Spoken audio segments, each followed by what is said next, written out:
14 लाख तिरेर माल हिसाब गर्दा त्यसले हद्द भयो उहाँहरूको हामीलाई थाहा छ धेरै तपाईको स्किलले कमाउने 1.5 लाख हो नभए उनीहरूले 60-70 देखि 80 हजार ब्या हो संसार अहिले लाखौं मान्छेहरू पठाएर कति एउटा घरबाट एउटा मान्छे विदेश भएको छ जिरो ब्याक उसले कम्तीमा पनि 2 लाख देखि 5 लाख 15 लाख 25 लाख सम्म तिरेर गएको छ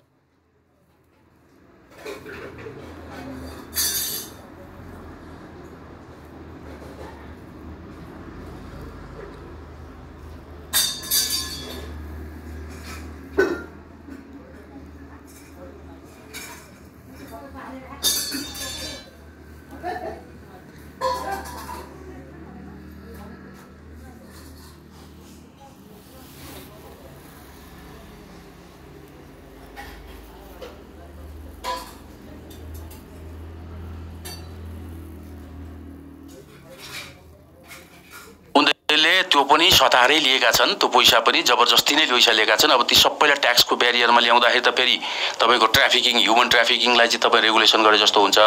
तर 1 लाख अथवा 80 हजार अथवा 60 हजारमा चाहिँ दाम तोक्दिए अब त गर्न सक्यो अब हिजो के गरे त्यो हिजोको कन्डिसन डिफरेन्स थियो 10,000 को विषय हजुर 10,000 को विषय हिजोको फरक अवस्थामा आएको थियो हुन त त्यो पनि अहिले कुरो बुझियो हैन निश्चित व्यक्तिले चाहिँ आफूलाई आफै कम्पनीलाई आफैलाई फाइदा गराउनलाई गरेको काम रहेछ अहिले पछि बुझियो यो कुरा हुन त उनी पछि हाई गरे पछि के भयो कुरो बुझिहाल्नु भयो हजुर तर यो 10,000 भनेको के हो भने त्यो विदेशीले चाहिँ खुब खुसी भयो